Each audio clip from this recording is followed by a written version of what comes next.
Tommy Lawlor writes that the Eagles' assistant coaches deserve more credit for the Eagles' first Super Bowl championship. Winning the Super Bowl brought the Eagles a lot of praise.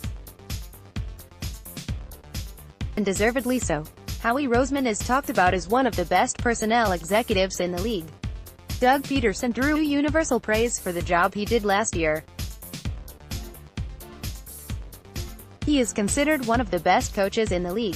People throughout the football world are studying his offense, either how to copy it or stop it. Eagles players have done well. Nick Foles went from backup quarterback to household name. Nigel Bradham was rewarded with a long-term contract from the Eagles. Patrick Robinson, Bo Allen, and Trey Burton all got big deals from other teams. Several Eagles placed in the NFL Network's list of top 100 players, with Carson Wentz coming in the top 10. His place will be announced Monday night on NFL Network at 8 p.m. One group that is somewhat overlooked for the Eagles is the assistant coaches. It's hard to quantify exactly how important assistant coaches are because the work they do is behind the scenes and so much of it is minute details. If a coordinator changes his scheme or makes a great call, everyone can see that. People aren't going to notice how an assistant coach improved a player's hand placement. Football is a game of details, and assistant coaches are the masters of those details. I think one way we can appreciate how good a job the Eagles' assistants did last year is to look at the results. Nelson Agholor was a major disappointment in 2016.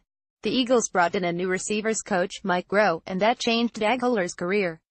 Groh was demanding. He wasn't there to become buddies with his players.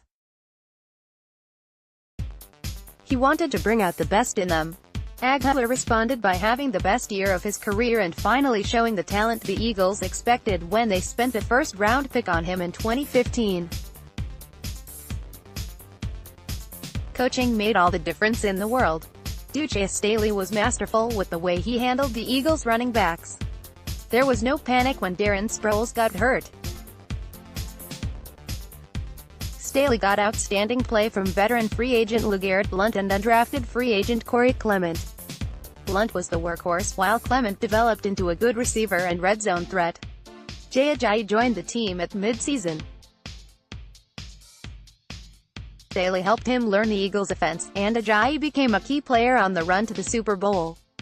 He averaged almost 6 yards a carry for the Eagles and was the team's leading rusher in the playoffs. Offensive line coach Jeff Stoutland also had a significant challenge. Jason Peters went down for the year, and Stoutland had to find a solution. Halapoulivaati Vaitai took over at left tackle. He got better as the year went along and played his best football in the postseason. Stoutland got veteran Stefan Wisniewski, Jason Kelce, Brandon Brooks, and Lane Johnson to play the best football of their careers. That's not random luck. That is good coaching. Chris Wilson only had minor injuries to deal with in the defensive line room. His challenge was to take a deep, talented group and get them to share reps and play at a high level. Brandon Graham had the best year of his career. Fletcher Cox was dominant in the middle. Rookie Derek Barnett got better as the year went along and made some huge plays in the postseason. Veteran Chris Long had his best season since 2013. He had a career high with 4 forced fumbles. Corey Undlin got the secondary to play better than anyone expected. Jalen Mills became a starter in his second year and ended up as a Pro Bowl alternate. The Eagles traded for Ronald Darby in the preseason and Undlin had to get him ready on the fly. Darby got hurt in the opener, and that led to all kinds of lineup changes. Rookie Rasul Douglas proved to be a good situational player. Patrick Robinson came to the Eagles on a minimum deal and ended up as one of the top nickel cornerbacks in the league. Darby came back from his injury and made some huge plays down the stretch. Safeties coach Tim Hawk got terrific play from veterans Malcolm Jenkins and Rodney McLeod. The team signed Corey Graham in August, and he ended up being a key player on the back end. Justin Peel did a great job with his tight ends.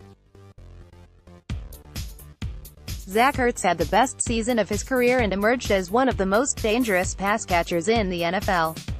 Brent Selleck remained one of the best blocking tight ends in the league. Trey Burton emerged as a real threat as a receiver. He had a career-high 5 touchdown catches.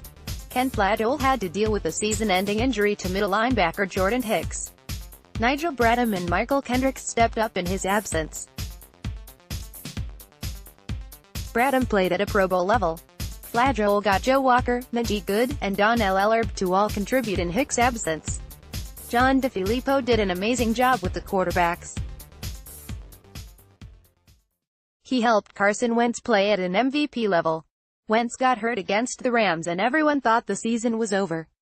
DeFilippo helped Nick Foles take over and play at a high level.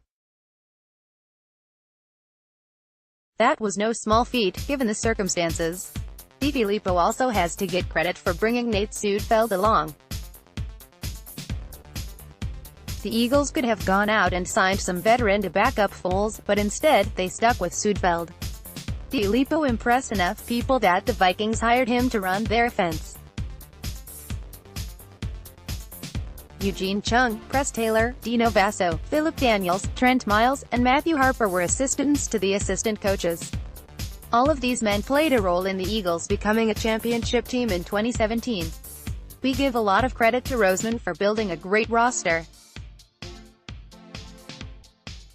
We also have to acknowledge Pederson for crafting a great coaching staff.